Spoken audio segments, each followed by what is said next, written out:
ሰላም ጤና ይስጥልን ክቡራን የዩቲዩብ ቤተሰቦች፣ የሰዓቱን አጫጭር መረጃዎች እየቀርብ ያለው እስከ ፍጻሜው አብራችሁን ቆዩ።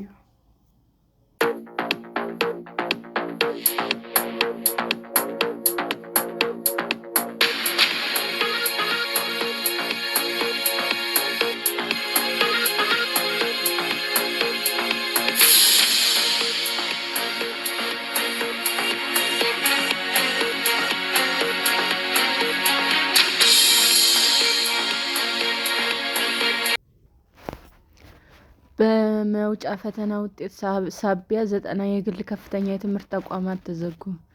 የትምህርት ሚኒስቴር የከፍተኛ ትምህርት ተቋማት የመውጫ ፈተናን አስመልክቶ ባወጣው መመሪያ መሰረት 90 ያህል የግል ከፍተኛ ትምህርት ተቋማት ከሚያስፈትኗቸው ተማሪዎች 75 በመቶ ያህሉን ማሳለፍ አለመቻላቸው መዘጋታቸው ተነገረ።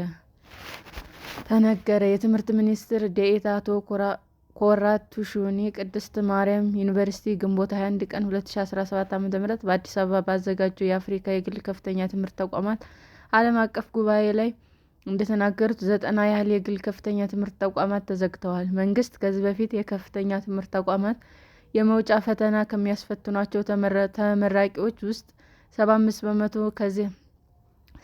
በመቶ እና ከዚያ በላይ ባላሳለፉት ላይ እርምጃ እንደሚወስድ ከገለጸ በኋላ እስካሁን ምን የተወሰደ እርምጃ አለ ተብሎ ከጋዜጠኞች ለቀረበላቸው ጥያቄ ይህን መመሪያ ከተላለፈ በኋላ ራሳቸው ላይ እርምጃ የወሰዱ ተቋማት አሉ። በተለይ ከግሎች 90 ያህል ከፍተኛ የትምህርት ተቋማት ተዘግተዋል።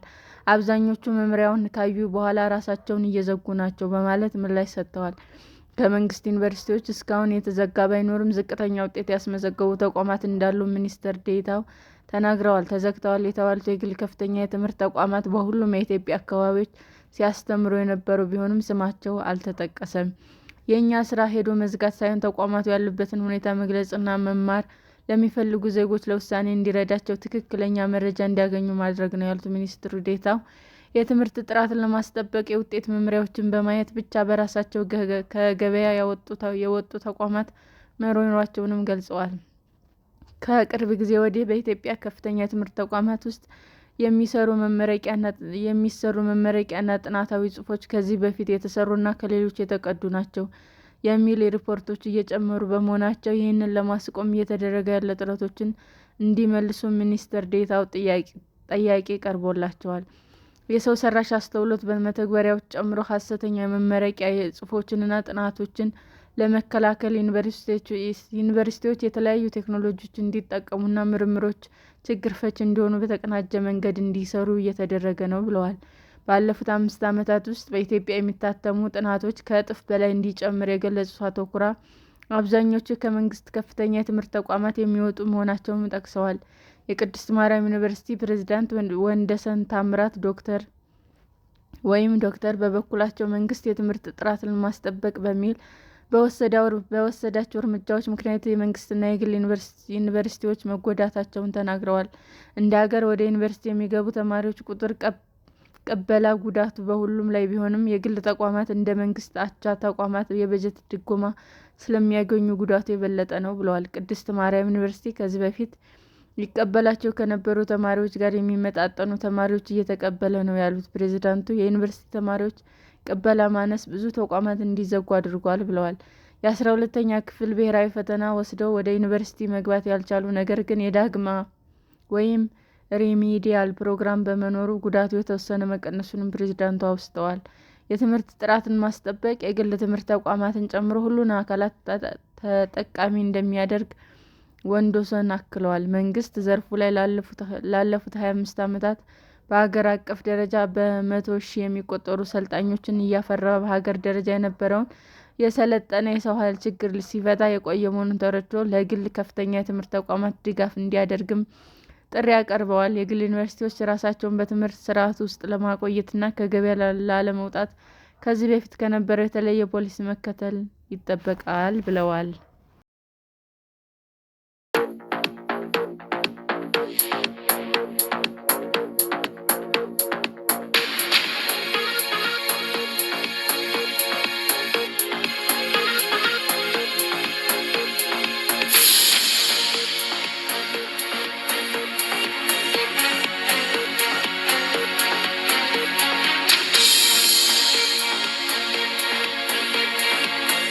ለውበት ሲባል የሚደረግ ቀዶ ሕክምና 100 የፕላስቲክ ቀዶ ሕክምና አድርጌያለሁ። ከዚህም በኋላም እቀጥላለሁ። አቢ ውል ለመጀመሪያ ጊዜ የፕላስቲክ ቀዶ ሕክምና ያደረገችው በ14 ዓመቷ ነበር። የሆርሞን ሕክምና ከተሰጣት በኋላ በ2 ወራት ውስጥ ከ42 ኪሎ ግራም ወደ 62 ኪሎ ግራም ውፍረቷ ጨመረ። የድራማ አስተማሪ የሆኑት እናቷ እሷም ድራማ ሰሪ ለመሆን ያደረገችው ውድድር ሲቃረብ አንቺ ተስፋችን ነበርሽ፣ አሁን ግን በጣም ወፍራም ሆንሽ፣ ወይ ቶሎ ቀንሽ ወይ ቶሎ ተስፋ ቁረጭ እንዳሏትም ታስታውሳለች። እናቷ በሆዷና እግሯ ላይ ያለውን ስብ እንድታስወጣ ሆስፒታል ወሰዷት። አትፍሬ፣ ከሕክምናው ስትወጪ ቆንጆ ትሆኛለሽ አሏት። ማደንዘዣ በከፊል ብቻ ስለተሰጣት ሕክምናውን ከባድ ነበር። ምን ያህል ስብና ደም ከሰውነቴ እንደወጣ አይቻለሁ ትላለች አቢ። አሁን 35 ዓመቷ ነው። $500,000 አውጥታ ከ100 በላይ ፕላስቲክ ቀዶ ሕክምና አድርጋለች። በማዕከላዊ ቤጂንግ ውስጥ በቻይና ቀዳሚ የሆነ የቀዶ ሕክምና ተቋም ከፍታለች። በቅርቡ ፊቷን የሚያቀጥን መርፌ ተወግታለች። ይህ በየወሩ የምታደርገው ሕክምና ነው። ፊቷን ጠንካራና ትርፍ ስጋ የሌለው ማድረግ እንደምትፈልግም ተናግራለች። አገጯን ለመቀነስም 3 የፕላስቲክ ቀዶ ሕክምና አድርጋለች። እናቷ ከዓመታት በፊት የፕላስቲክ ቀዶ ሕክምና እንድታደርግ ማስቻላቸው ትክክል እንደሆነና ምንም የሚጸጽታቸው ነገር እንደሌለ ይናገራሉ። ቀዶ ሕክምናው ሰርቷል። በራሴ የምተማመን ደስተኛ ሆንኩ። እናቴ ትክክል ነበረች ትላለች። ከገቢ መጨመርና የማህበረሰባዊ አስተሳሰብ መለወጥ ጋር በተያያዘ በአንድ ወቅት እምብዛም የማይደገፉ የፕላስቲክ ቀዶ ሕክምና ባለፉት 20 ዓመታት በቻይና እየተለመደ መጥቷል። 80% ታካሚዎች ሴት ሲሆኑ እድሜያቸው በአማካይ ከ25 ዓመት ይደርሳል። በቻይና ባህል ውበት ከፍ ያለ ዋጋ ቢኖረውም ቆንጆ ተብሎ የሚወሰደው መልክ እየተለወጠ መጥቷል። ምዕራባውያን ወይም የኬ-ፖፕ ሙዚቃ ታዋቂ ድምፃውያን አሊያም ገጸ ባህሪያት መመሰል ብዙ ይመኛሉ።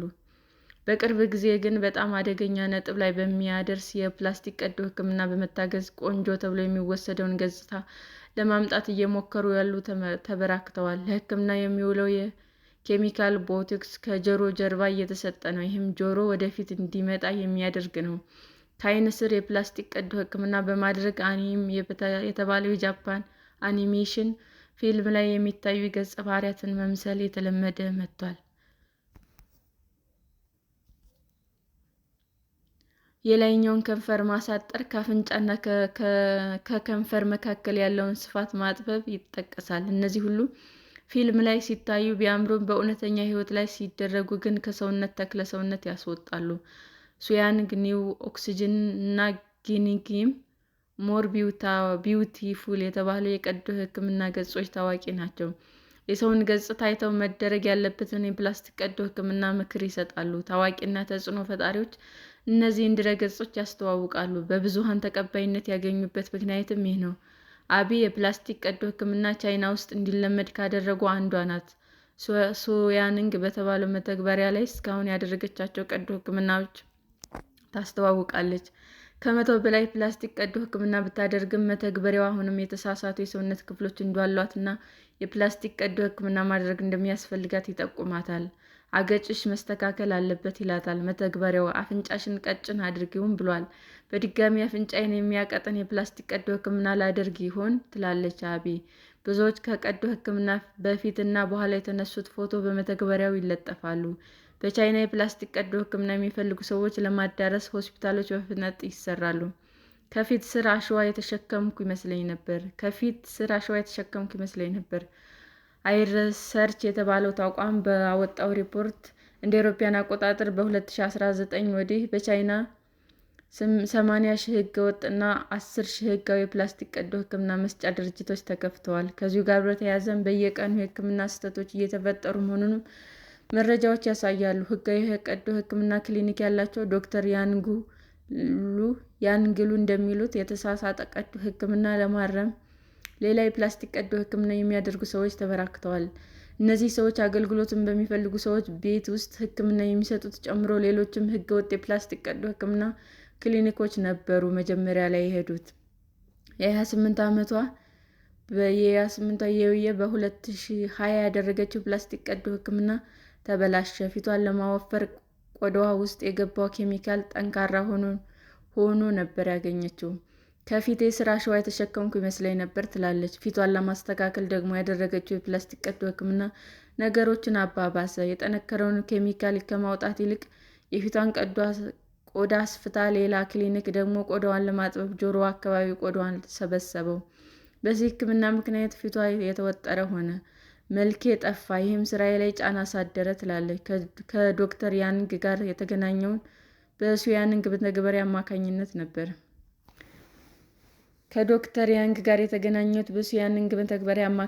ነበር። ከዚህ ቀደም ባደረገቻቸው ቀዶ ሕክምናዎች የተሰራውን ስህተት ለማረም 3 ተጨማሪ የፕላስቲክ ቀዶ ሕክምና አድርጋለች።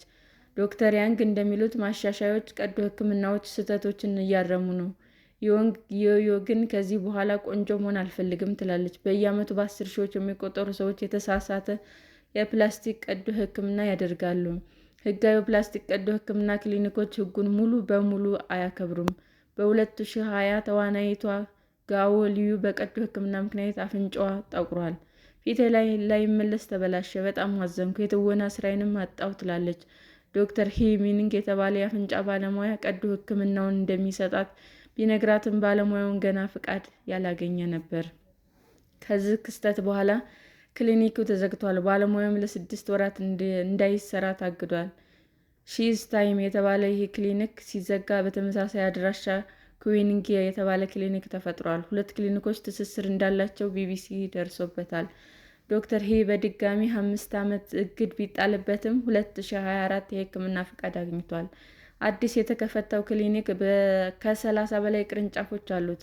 ዶክተር ሂና ክሊኒኩም ለቢቢሲ ጥያቄ ምላሽ ባይሰጥም የዩናይትድ ኪንግደም የቻይና ኤምባሲ የቻይና መንግስት ክሊኒኮች በሀገሪቱና በዓለም አቀፍ ሕግ እንዲመሩ ያደርጋል ብሏል። ተዋናይቱ አፍንጫዋን ለማስተካከል 2 የፕላስቲክ ቀዶ ሕክምና ብታደርግም አፍንጫዋ እንደ ቀድሞ ሊሆን አልቻለም። በጣም ነው የሚጸጽተኝ፣ ለምን አደረግኩ ትላለች። የቻይና ብሔራዊ ጤና ተቋም ጠንካራ ሕግጋት በማውጣትና በመተግበር ከደረጃ በታች የሆኑ ባለሙያዎችን ለማስወገድም እየሞከረ ነው። ውበትና የስራ ዕድል ውበት በቻይና ስራ ለማግኘት አስፈላጊ መስፈርት ሆኗል። መልክ የማያስፈልጋቸው ስራዎች ሲወጡም ውበትን እንደ መስፈርት ያስቀምጣሉ። ስራ ፈላጊ ቻይናውያን ሴቶች አማራጭ ስለሌላቸው ወደ ፕላስቲክ ቀዶ ሕክምና ፊታቸውን ያዞራሉ።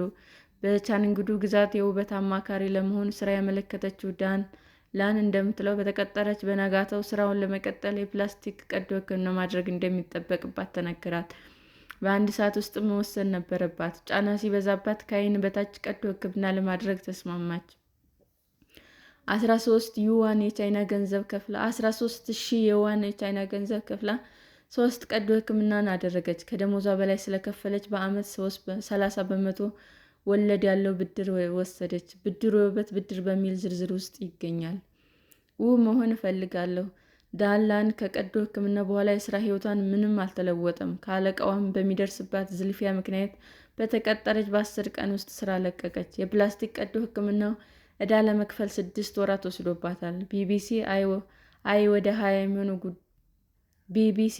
ወደ 20 የሚሆኑ ጉዳት የደረሰባቸው ሰዎችን አነጋግሯል። ቻንግዱ ግዛት የቀዶ ሕክምናው ማዕከል ሆናለች። ብዙዎች ለዓመታት የሕክምና ዕዳ ለመክፈል ተገደዋል።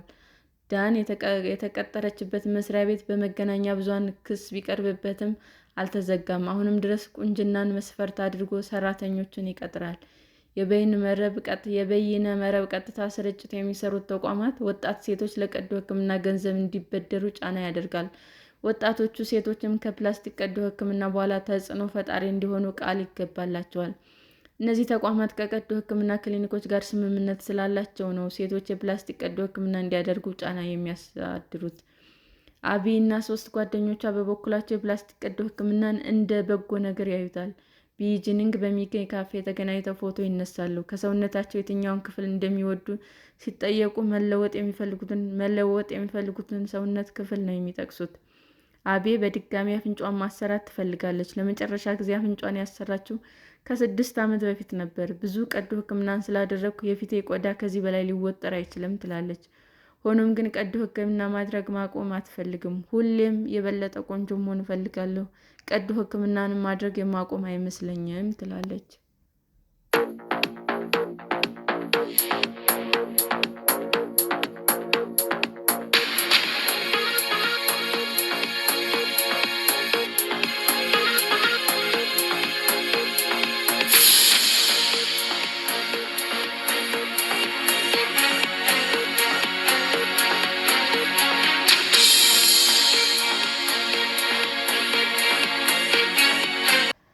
ክቡራን የዩቱብ አድማጮቻችን ለሰዓቱ ያቀረብኩላችሁ አጫጭር መረጃዎች ይህንን ይመስል ነበር። በሌላ መረጃ እስክንገናኝ ሼር፣ ላይክ፣ ሰብስክራይብ እንዲሁም ቢቀርብልን የምትሉት መረጃ ካለ ኮመንት እያደረጋችሁ ቸር ቆዩን።